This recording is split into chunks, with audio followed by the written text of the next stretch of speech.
Today's guest believes that you are capable of anything and everything, as long as you just do you. Are you ready? Let's go!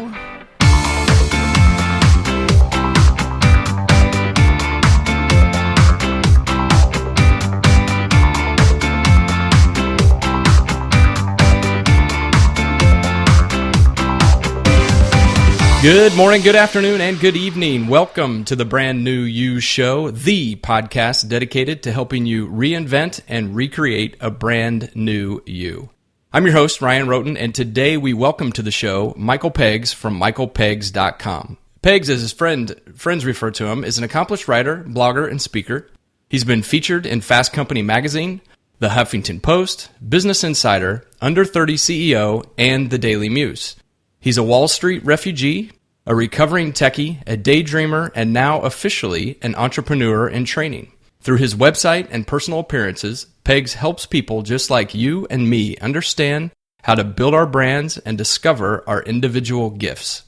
Peggs believes that everybody is a genius, and as your chief branding officer, he shares strategies on how to stand out from the crowd and show the world who you really are by doing you. Peggs, welcome to the show. Thank you, Ryan. Pleasure to be here. Well, I'm very excited to be here. We'll get to your video discussion here in a little bit. When I saw it, I just knew I had to have you on the show. It was 4 years, 3.5 years in the making, and it beat my wildest expectations. Yeah, it's pretty awesome. And like I said, I want to talk about that specifically here in a little bit. Thank you.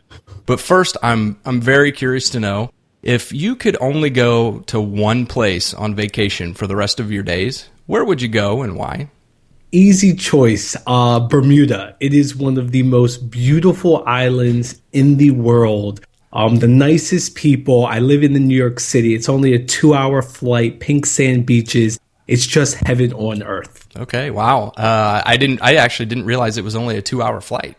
Yeah, it's very close. Many people think it's in the Caribbean, which it's not. So in the winter here, it gets colder there than, say, in the Bahamas. But nonetheless, it is a beautiful place. Nice. If you're like most people, when you're heading to the beach, you're probably taking a book with you. Mm-hmm. So could you let us know, what is the most recent or maybe the current nonfiction book that you're reading?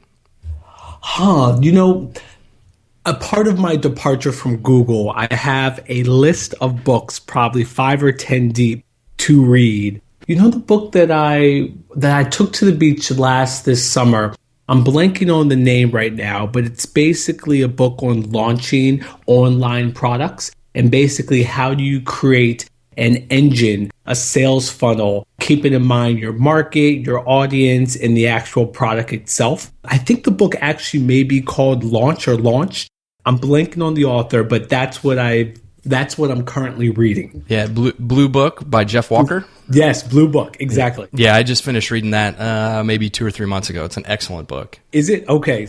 I have not picked it up since this summer. It shows you how busy I've been or how negligent, but it's on my list to complete. Yeah, it's really good. And I tell you, while we're talking about books, another one that's very good that I just actually finished today, if you haven't read this, I recommend it, is called Unlabel by Mark Ecko. And that is Mark Ecko, the clothing designer, an artist. I mean, it is fantastic, and it's all about personal branding and being authentic to yourself, or as you might say, to do you. Yeah. I actually have a copy of that book signed by Mark Ecko. He came to Google while I was still employed by the company to speak about his book, promoted on Google Plus and what have you. And I had a chance to speak with him and actually get my book signed. Seems like a really cool cat. Yeah, it's an excellent book. If you haven't read it yet, I highly recommend it. I have not. Yeah, it's good. You'll like it. Okay. All right, so I got a couple. I'm going to give you a couple choices now, and I just want you to pick one of them and tell me why you chose that one over the other one. And my first one is: would you rather have a cronut or a Wawa hoagie? Ooh, that is difficult. Most people don't know about Wawa. So for your listeners who aren't familiar, I'm from Philadelphia in the mid-Atlantic Northeast. There's this store, quickie marts of sorts called Wawa that's associated with most gas stations, and it has amazing food. That is tough. You've done your research. You know what? I'm actually going to say a cronut, and this is why. Because I've actually had one My intern 2 years ago at Google waited in line for 2 or 3 hours in the morning. This was not a part of her internship, disclaimer, even though I'm happy to say she just let me know last week that she got a full-time offer at Google. So shout out to Blair. That's good. But she waited in line for 2 or 3 hours at like 4 or 5 a.m. in the morning, got me 2 cronuts, and I cannot even describe how good it is. I personally would not wait in line. I think it's a lot of hype, but having not to work for it, it went down deliciously. That's good. I've heard a lot of good things about cronuts. Maybe someday I will be able to try one myself. Just get up early. So now I know you've lived on both coasts, so yes. I have a question. Which do you prefer, New York or San Francisco? You know, there's a Buzz Aldrin video that says, leave New York before you become too much of an a-hole, and leave California before you become too much of a pushover. I'm paraphrasing, but I think both coasts have their advantages and disadvantages. I'm born and raised on the East Coast. I think there's a hustle here. There's a spirit that is just a little more calming in California. And I still have a lot to achieve in my life. So for that reason, I left Cali 2 years ago, came back home to the East Coast, and this is where I intend to stay for a little while longer. So I'm going to give it to the East Coast. All right. So now you know the East Coast doesn't have Coachella, though, right? And you know, Ryan, you've done your homework.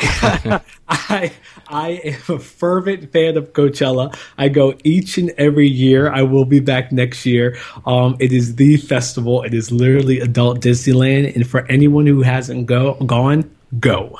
Who are you looking forward to seeing next year? Well, you know, the thing is, they never announced the lineup until a month or so in advance. So you buy your tickets ahead of time, not knowing. So I have no clue. Wow. Okay. I didn't know that. Clearly, I'm a Midwesterner here. I didn't know about it until I started doing my research, but it does sound like a lot of fun. It is amazing. You come back terribly sick. Your body goes through withdrawal for about a week, but it is worth it. Speaking of worth it, which one do you think is more difficult, trying to become a lawyer or being an intern on Wall Street? It's a good question. I know a lot of lawyers, and without calling out any of the profession as a whole, I think a lot of them are having their quarter life crises and questioning whether or not they made the right decision. I can't answer the question for anyone but myself. For me, I decided to go to Wall Street because it's what was the thing to do. I went to a business college. Everyone wanted to be an investment banker before any of us knew what it was. And at that time, I followed the crowd, and that led to Wall Street. So at the time, I would have chose Wall Street for all the wrong reasons. So let's get into that. So what are some of the key takeaways that you grabbed when you were an intern on Wall Street? What is a key lesson you learned? You know, growing up, you look at adults and you wonder why they're so upset and miserable all the time. Why are they rubbing their head? And my first internship on Wall Street taught me that answer. I remember leaving my first day of orientation and I went and played the lottery because I said to myself, this cannot be life. I have to spin the wheel and try to find an exit. The first thing it taught me is that a lot of people settle for jobs that they know on day one were not intended for them. It took me 4 years of multiple internships, including working during the school year for my bank, to finally get out of that situation. You can be around a lot of smart people and do what is really compelling work to some, but if it's not right for you, it's best to cut the cord sooner rather than later. And that's ultimately what I did. Yeah, and I applaud your courage, especially for learning that lesson at a very young age. By comparison to how long it takes a lot of other people to figure it out. Yeah, I failed rather quickly in life. I started interning on the street at age 18 and made a whole bunch of mistakes in my personal and professional life that summer. And what I realized is that you should fail fast and fail forward. So I got Wall Street out of the way pretty quickly. So I could move on to other things, thereby finding my way to California and to the Silicon Valley. Yeah, and so that in that journey in the Silicon Valley, you were working for a startup, correct?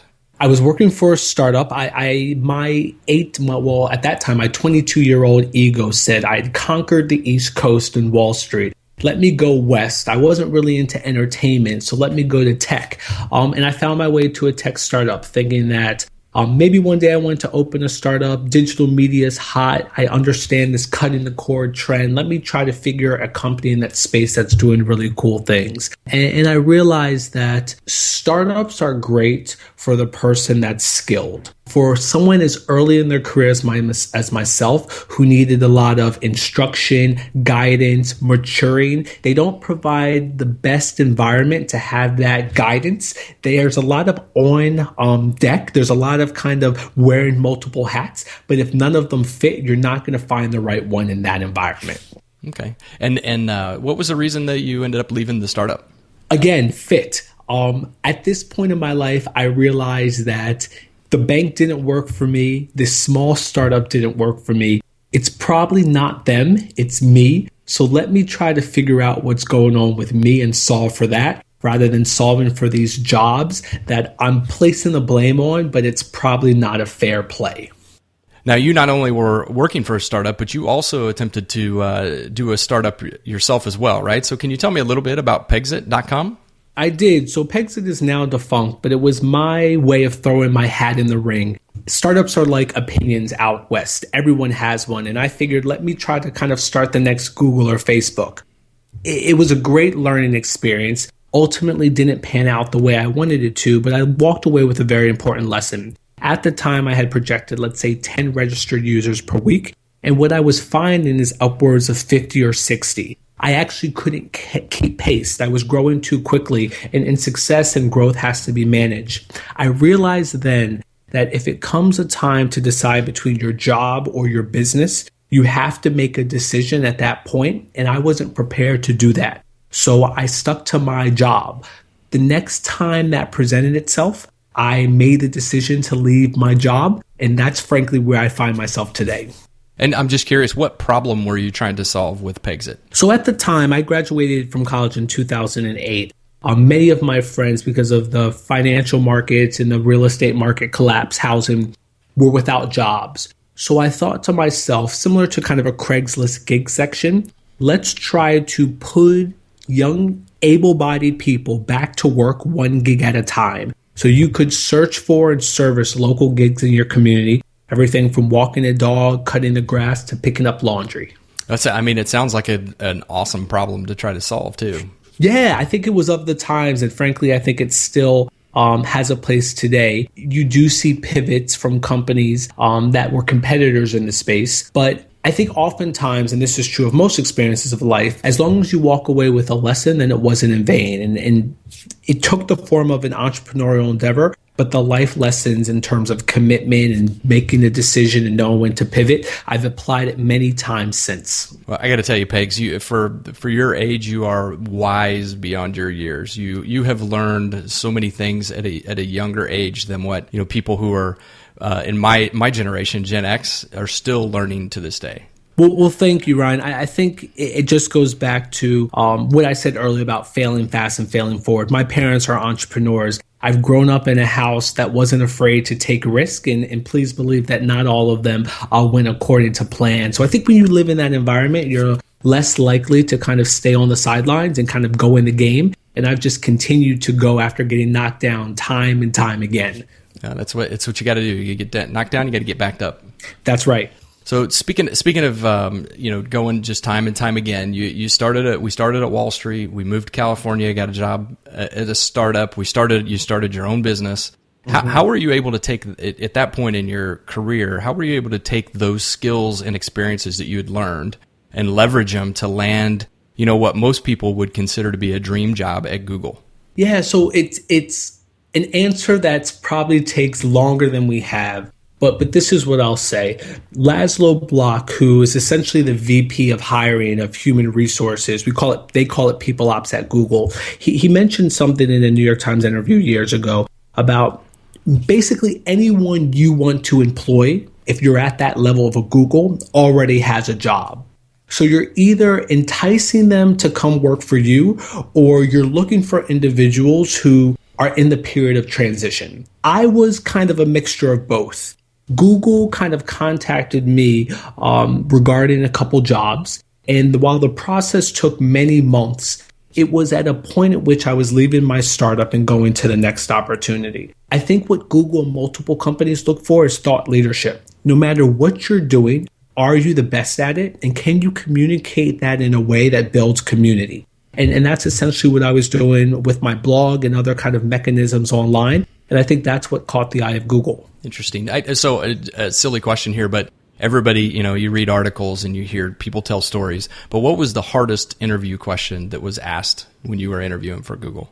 I can't even remember. It's been so long, 4.5 years. But what I can say is that the interview process has changed greatly from when I came in and what it is now. To the degree that we have kind of streamlined, Google has streamlined the process to move away from those tough, how many golf clubs how many like ping pong balls fit inside a 747. Yeah, those are the ones. Right? I think it's less about that and more about kind of behavioral skills, behavioral attributes, and role-related knowledge. That's not to say that they don't happen, but there's been a cognizant effort to move away from those questions. And as a former hiring manager for my team, I can say we surely put those into practice. Yeah, so we'll fast forward a few years now, and so you've just recently left Google, but you didn't leave in what I would consider the normal way, right? Which is you give 2 weeks notice, you just pack up your stuff, and you quietly go.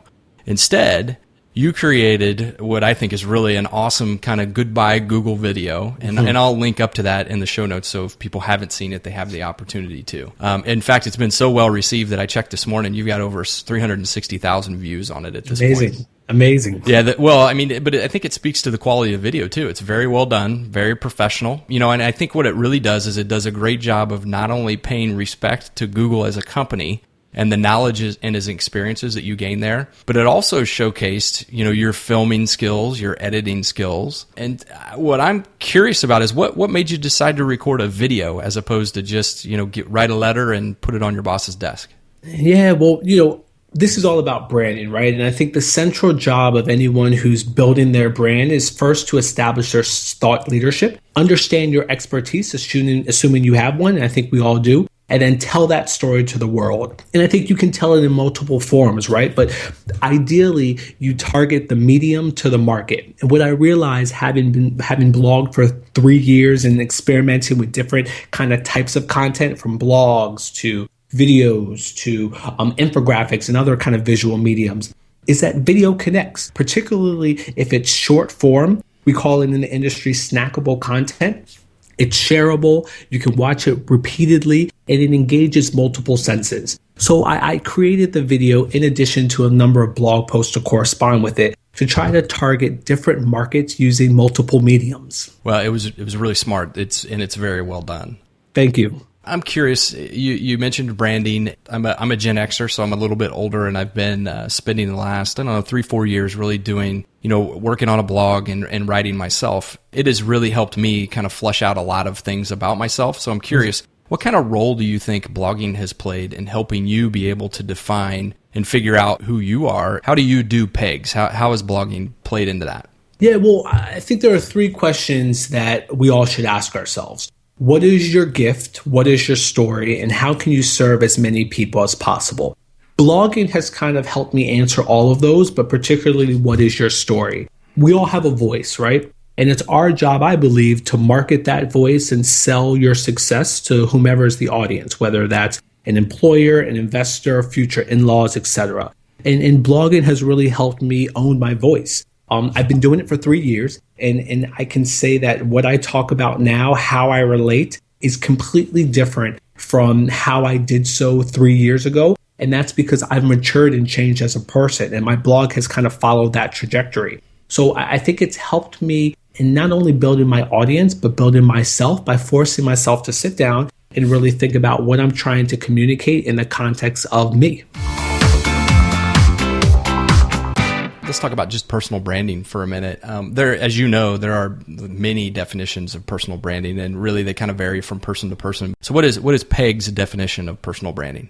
Yeah, for me, your personal brand is how you market and sell yourself to others. Tom Peters, and I'm sure, Ryan, you're aware, wrote in 1997, I believe, in Fast Company magazine called The Brand Called You, that your head job is to be the chief marketer for the brand called you. And I take that to heart. I think that your personal brand is a mechanism in which you can market your skills and strengths and sell your success to any party of interest. Speaking of Fast Company magazine, one of your articles from a few years ago, The Art of the Side Hustle, yes. you discussed how quickly we, as individuals, as career-minded people, can be reduced to the status quo. So my audience is a lot, mostly Gen Xers. I already mentioned that before. We're, in that 35 to 45 age group. Mm-hmm. Our recipe to success really was the formula that was kind of handed down to us by our baby boomer parents, which was simply get good grades, go to college, get a good job, and live happily ever after, right? And that was it. It was supposed to be just that simple. Now here we are. We're in the middle of our careers. We all have bills. We have mortgages. And as you noted in your article, we have a pile of dirty dishes.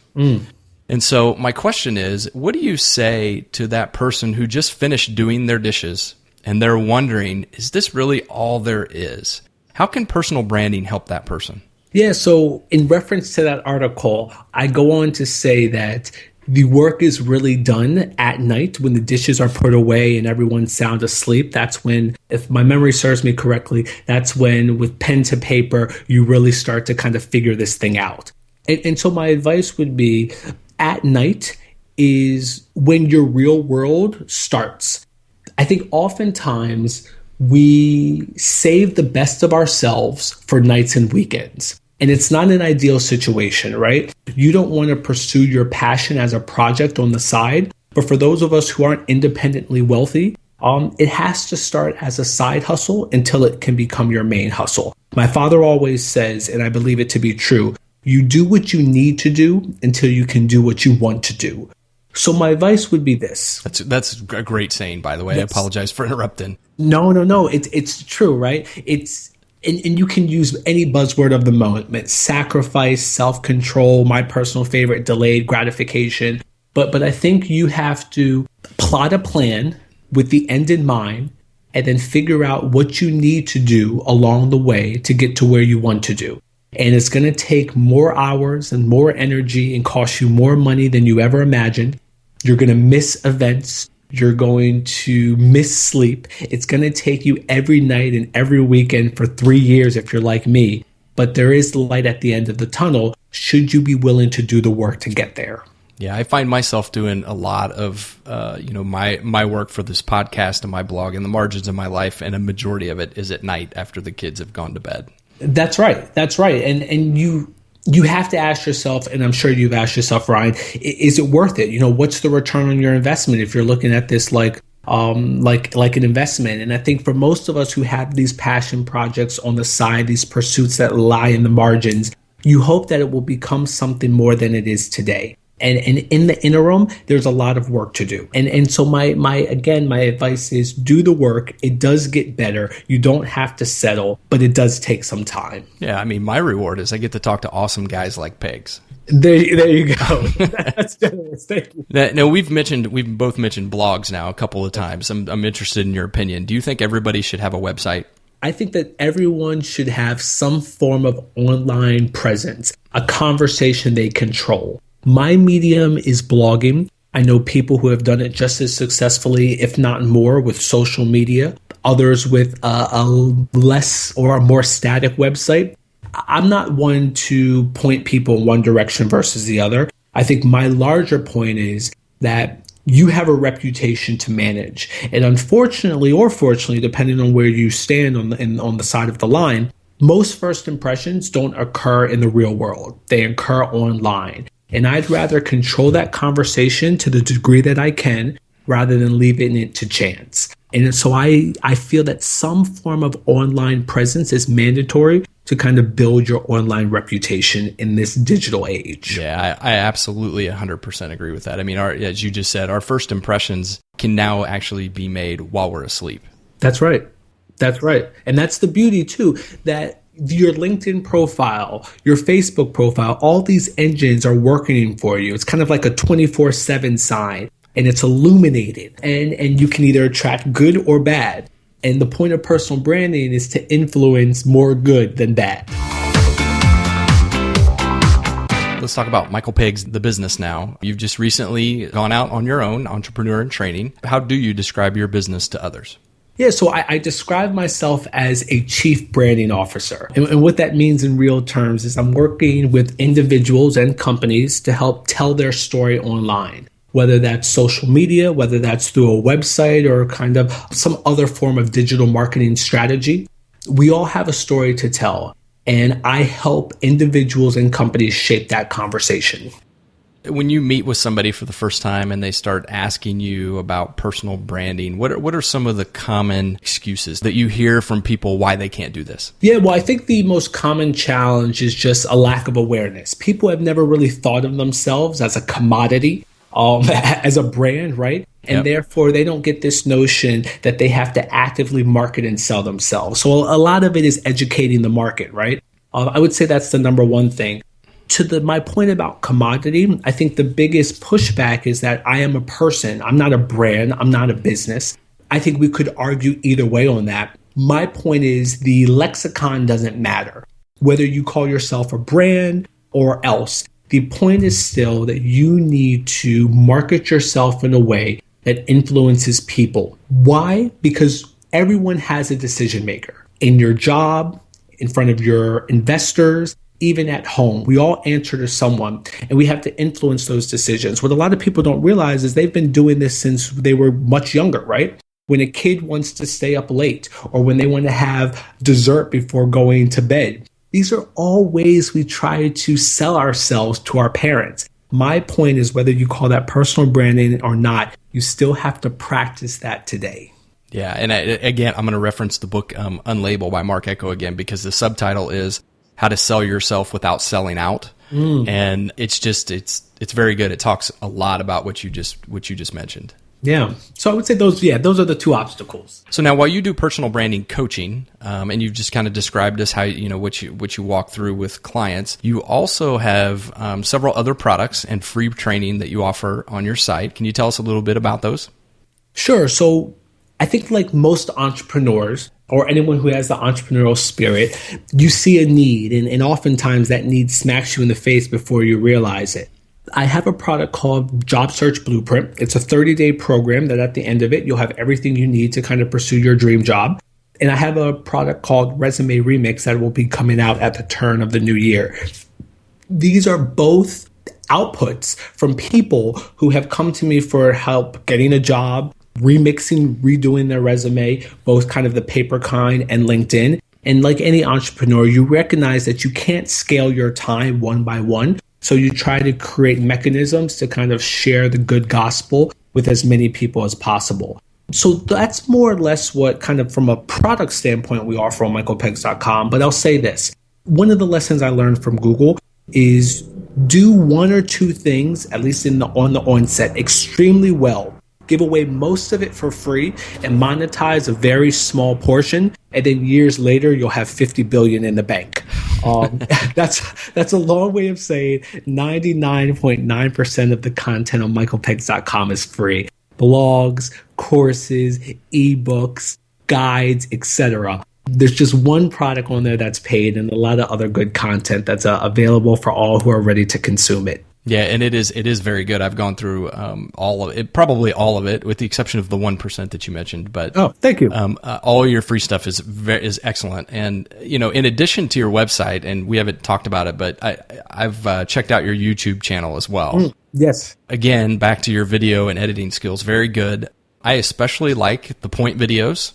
Oh, yes. Where your tagline is "We dare and we do" in an effort to become a better you. Yes. And I'm curious, I really like that. I like that concept. They're very short. They're, bite-sized videos. How did those videos come about? Where did that concept come from? Yeah, I think it was an early experiment with what content tells the story. And the point is something I hope to continue, particularly now that this is my full-time job. As you know, Ryan, it's a lot to kind of produce, edit, and frankly pre-produce because there's a lot of work that goes into it beforehand, both a podcast and a video series. So it's something, unfortunately, I've had to pull back from, but something I hope to continue in the near future. it's done well. I think, again, one of the lessons, probably the number one lesson I'm walking away from Google, is that no one knows the answer. You have the smartest people in the world at Google with the most amount of resources and money for days. And you get us all in a room and no one knows the answer. We have time, we have energy to figure it out. But on the onset, no one knows. That's true with your brand. It's true with your business. You don't know what's going to work best in your market. You can study, you can research, but you really won't have a clue. So it's best that you test and pivot accordingly. The Point was a great test. I've since pivoted to other forms of media, but I think it makes sense to kind of revisit, to come back to it soon. Yeah, they're pretty good. And again, anybody who's listening, I recommend they go check it out, your YouTube channel. The videos are well done. Thank you, Ryan. So I'm going to start wrapping up now. I got a couple final questions for you. Right on the front page of your website, you ask a very pointed and thought-provoking question, and I know it gave me pause. And so I would like to ask you, what is your gift? Yeah, so you know what's interesting? I used to ask this question to other people a lot more than I do now.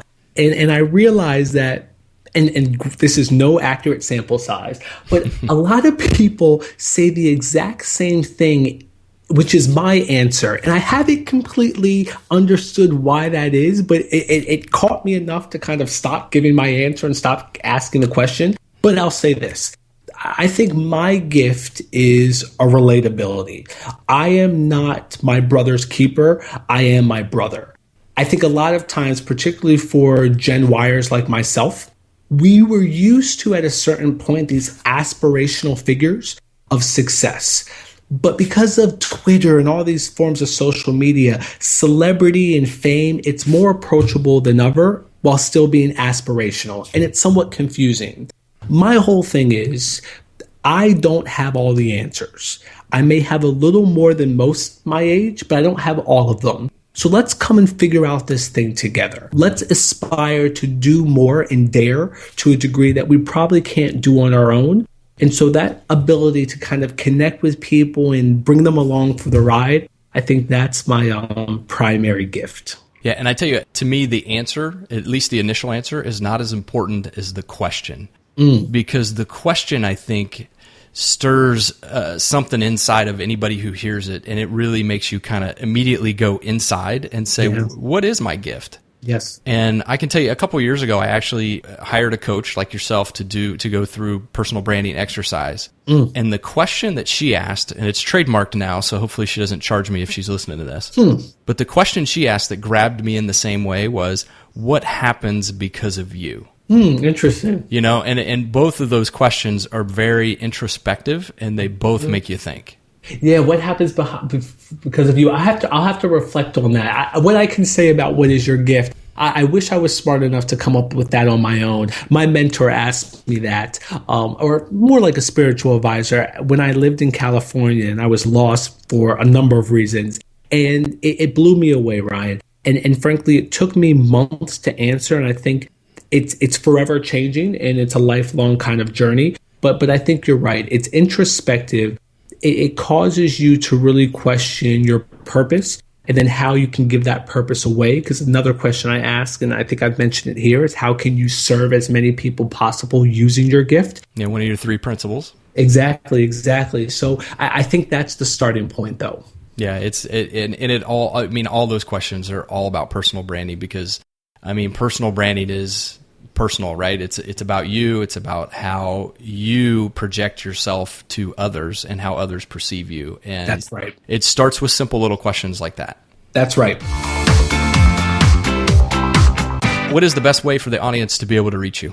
So I'm always reachable at Michael Peggs, that's with 2 G's, PEGGS.com. And if you have any questions, feel free to email me at michael@michaelpeggs.com.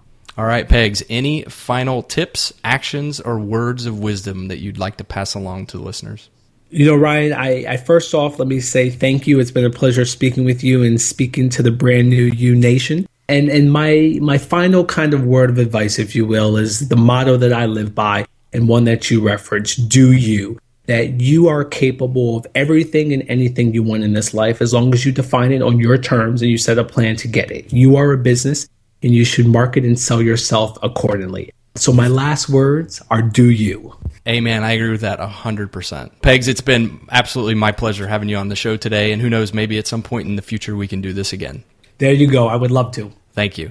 Thank you, Ryan. Wow, what a great interview. Thanks again, Pegs. From cronuts to personal branding, Pegs gave us some very valuable tips and advice. Now, for me, the entire interview can be boiled down to the 3 questions that Pegs challenges each of us to answer as we begin our journey to do you. And those 3 questions were, what is our gift? What is our story? And how can we serve as many people as possible? Now, the first 2 questions are very introspective and speak directly to what you need to do in order to create a brand new you. Just take a minute. Ask yourself those questions, and I challenge you to really put some thought into the answers. As you answer those questions, keep in mind that we all have a voice, we all have a story. How are you using your story to advance your life and your career? As for the third one, Zig Ziglar once said, you can have everything in life you want if you would just help other people get what they want. And to me, that's what Pegs is all about. Helping others achieve what they want in life. For those of you who want to do something different than what you've been doing, his father's advice couldn't be more spot on. You do what you need to do until you can do what you want to do. Frankly, if you answer the first 2 questions honestly, you can figure out what you want to do. And once you know that, you can then plot a plan with the end in mind and figure out what you need to do to get there. Now, as a podcast listener, you know one of the best ways you can help this show grow and continue to serve others in the brand new you nation, as Peg referred to us, is to stop by iTunes and leave a rating and review for the show. If you do, I'll be humbled and grateful, and I will certainly mention you on the next show. I'll leave you with one final question today. What is your gift? If you'd like to share your answer with the rest of the BNY Nation, shoot me an email at rlroten@gmail.com. That's rlroten, R-H-O-T-E-N, @gmail.com. Or you can head on over to ryanroten.com/podcast, and right there in the middle of the page is a SpeakPipe button. Just click on it, and you can record a voice message and send it directly to my inbox. So remember, BNY Nation, just because you've done one thing for the first part of your career doesn't mean you have to do the same for the next part, but you have to choose to do you. If you choose this path, you can reinvent, you can become a brand new you. It'll take some work on your part, but I know that you can do it. Thanks again for all of your support, and until next time, I've been Ryan, and I'm out.